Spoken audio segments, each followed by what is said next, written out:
Hello and welcome to Cameroonian Grace, and I'm Ian Stevenson, and I've been collecting for years now. I'm 15 and I've been collecting, and I think I should post my things on YouTube or whatever you call it, my militaria. So I called my channel Cameroonian Grace. I know that doesn't ring or anything, but just hear me out. My great uncle served in the Cameroonian Scottish Rifles in World War I. They're part of the British Army, if you didn't know that. He served in the Scottish Cameroonians in World War I. He died in the trenches at Arras in 1917. And this is his British War Medal here. I'll make a video on it later, sooner or later. Anyway, that's not the topic of our thing. Anyway, yeah, so today here I have a World War I summer cotton tunic from the 91st Division and a World War I doughboy helmet from the 91st Division. So the 91st Division was a division that was made up of boys from Washington, Oregon, Idaho, Montana, Nevada. If I've left out any other states, I'm sorry. Anyway, I'm from Oregon, so I really like this division. Anyway, so excuse me. They were formed. They were formed in Camp Lewis, Washington, and they trained there. And they went over to England and France in 1918, and they served at St.Mihiel and the Meuse-Argonne offensive, which is here. I'll get up a map here, right here. See, it's kind of hard to get it pinpointed on this map, but it's around where my box is, if you can see it. Anyway, oh, and I forgot one thing. Their motto is Powder River Letter Buck, since their nickname is the Powder River Regiment, or the Powder River Division. Anyway, so let's get back on to France. So, one of their Medal of Honor recipients is Deming Bronson, sorry, Bronson, not Brown. So he was wounded by a shell in the trenches, and he still lived, and his comrades were trying to get him back behind the lines to get him, treated and everything, but he refused, and he stayed with his unit, and still fought throughout the night and throughout the day, and he was hit yet again by another shell the next day, and he still kept fighting, and he helped capture a German machine gun nest also, and that is how he was awarded the Medal of Honor. This is just, if you didn't know what it looked like or whatever, I don't know. Anyway, he lived after the war. I think he died in 1957 in Roseburg, Oregon, which is pretty cool. It's like 3 hours away from me.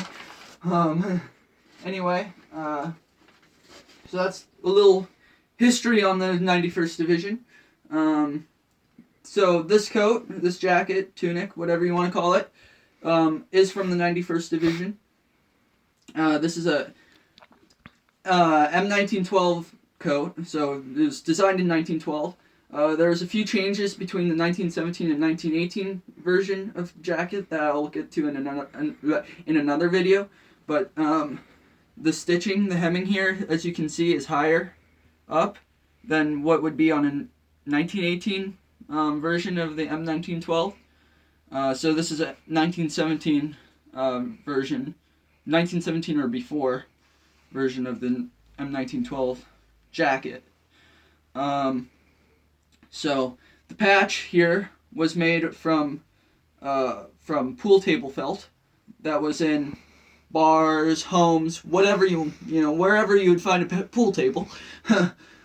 So at the beginning in 1917 and early 1918 they would do that. They would take pool table felt and cut them into little fir trees for their division insignia, because it's a Northwest Division, and so we have a lot of fir trees around here. Anyway, so later in 1918, 1919 in the occupation, And also in World War II, they went to more embroidery stuff, more fancy kind of stuff.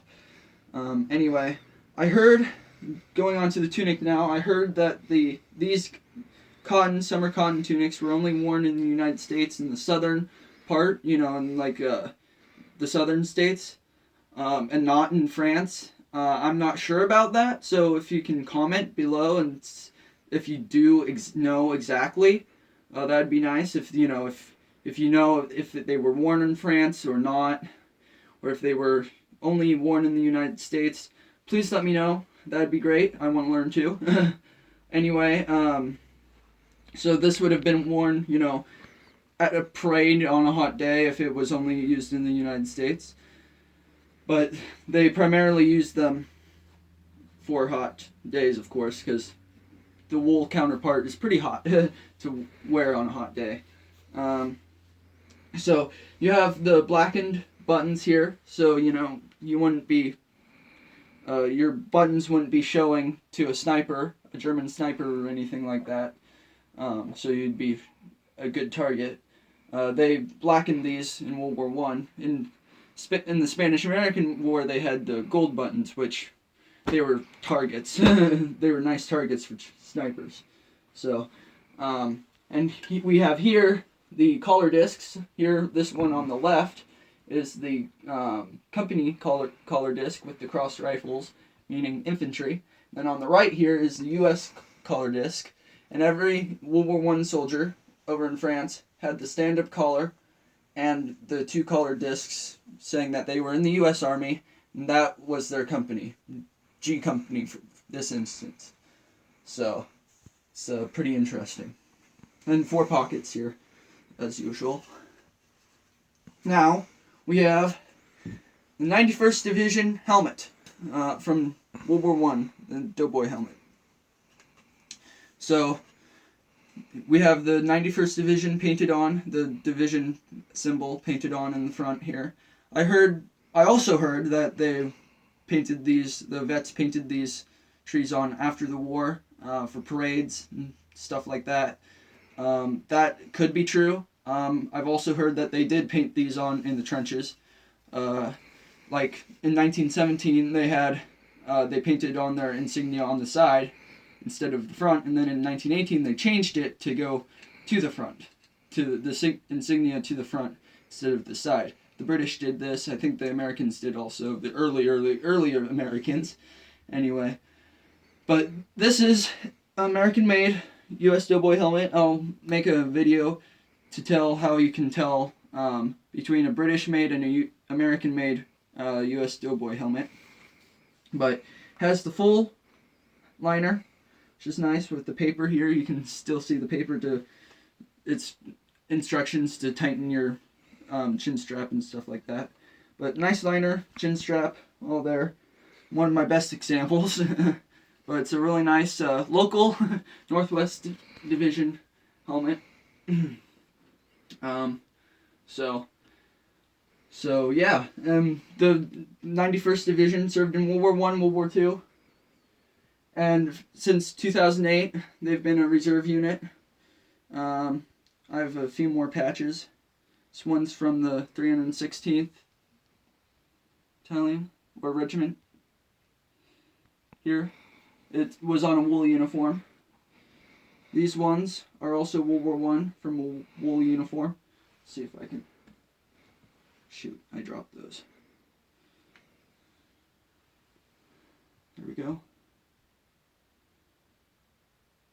Then I also have a World War II era patch from the 91st Division, but it just fell here, so I can't really get it because it's kind of hard. So anyway, yeah, so that is the 91st Division, World War I, U.S. 91st Division jacket. Please hit a thumbs up down below, and please subscribe if you want to learn any more history or military history and its militaria. Hit thumbs up again. Please hit thumbs up if you liked it. If you didn't like it, well, obviously hit thumbs down. If you have any questions, comments, please ask questions down in the comments section. I will do my best to answer them. Please, if I got something wrong, or if you want to add something onto this, please let me know. I want to learn as much as you do. So, yeah, thank you. Or if you do that, thank you. Anyway, sorry. So yeah, thank you. Have a good day.